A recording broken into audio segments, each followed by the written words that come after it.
UTL solar लावणार आणि सबसिडीही मिळवून देणार। हर्षवर्धन पाटील भाजपला जोडचिठ्ठी देत शरद पवार गटामध्ये प्रवेश करणार। उद्या सकाळी 10 वाजता पत्रकार परिषदेत निर्णय जाहीर करणार। पक्षप्रवेशाआधी हर्षवर्धन पाटलांनी सिल्वर ओकवर शरद पवारांची भेट घेतली। हर्षवर्धन पाटलांच्या मुलासह कार्यकर्त्यांकडून पक्षाच्या नावासह तुतारी चिन्हाचं स्टेटस।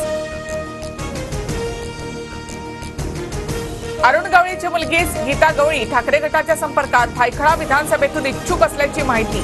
मिलिंद नार्वेकरांनी गीता गवळींची दगडी चाळीमध्ये भेट घेतली। महाविकास आघाडीचा फॉर्म्युला जवळपास ठरला। ठाकरे गटाला 95 ते 100, काँग्रेसला 100 ते 105, तर पवार गटाला 80 ते 85 जागा मिळण्याची शक्यता।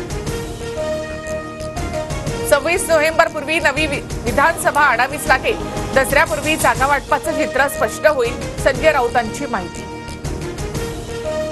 शहांच्या वक्तव्याचा फडशा दसरा मेळाव्याला पडणार। मशाल गीताच्या लॉन्चिंग वेळी ठाकरेंचा इशारा, तर एकनाथाच्या नावाने तोतयेगिरी करणारे खूप दिसतायत, ठाकरेंची शिंदेंवर टीका। मुख्यमंत्री शिंदे टेंभी नाक्यावरील दुर्गा देवीच्या रथोत्सवात सामील। शेतकऱ्यांना मदत न देणाऱ्यांचा नाश देवी करेल, मुख्यमंत्री शिंदेंची ठाकरेंवर टीका। पुण्यामध्ये स्कूल व्हॅनमध्ये 2 चिमुकलींवर चालकाकडून अत्याचार। मानवडी पोलिसांकडून गाडी चालकाला अटक। संजय रेड्डीवर पोक्सो अंतर्गत गुन्हा दाखल। पुणे अत्याचार प्रकरणानंतर स्कूल व्हॅनची वंचितच्या कार्यकर्त्यांकडून तोडफोड। तोडफोडीनंतर पुणे पोलिसांनी व्हॅन दुसऱ्या ठिकाणी हलवली। काही स्थानिक नेत्यांनी आरोपीला पळून जाण्यात मदत केली। अशा घटनांमध्ये राजकीय पक्ष वगैरे बघत नाही। आरोपीवर कडक कारवाई करणार, फडणवीसांची ग्वाही। अल्पवयीन आरोपीचं वय 18 वरून 14 करायला हवं। अल्पवयीन आरोपीच्या वयाबाबत अमित शहा यांच्याशी बोलणार, अजित पवारांची माहिती। अक्षय शिंदे एन्काउंटर प्रकरणात वकील अमित कटारनवरेंना न्यायाधीशांनी फटकारलं। प्रसिद्धीसाठी एन्काउंटर स्थळी तपास कसे करू शकता, न्यायाधीशांचा सवाल, तर जखमी पोलिसाचा अहवाल सादर करण्याचे निर्देश।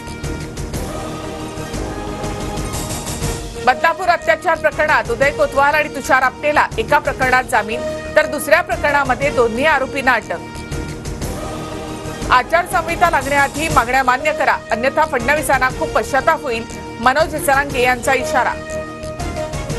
राजकारण, सत्ताकारण, अर्थकारण सूत्र, महामूर्ख जमात म्हणजे हिंदू जात। गणपती उत्सव, नवरात्रोत्सव म्हणजे इव्हेंट झाले। संभाजी भिडेंच्या वक्तव्याने नव्या वादाची शक्यता।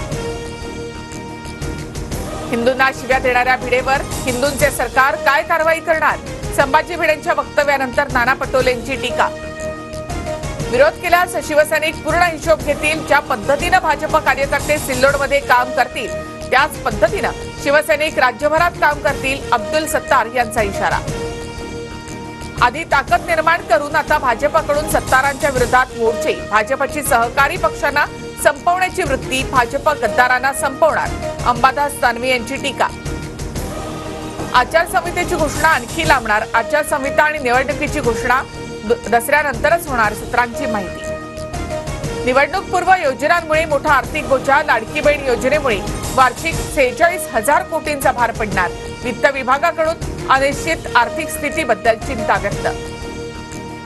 यूएईमध्ये आजपासून महिला T20 विश्वचषकाचा रणसंग्राम। उद्या भारतीय महिला संघाचा न्यूझीलंडशी सामना, तर 6 तारखेला भारत पाकिस्तानशी भिडणार। UTL सोलार लावणार आणि सबसिडीही मिळवून देणार।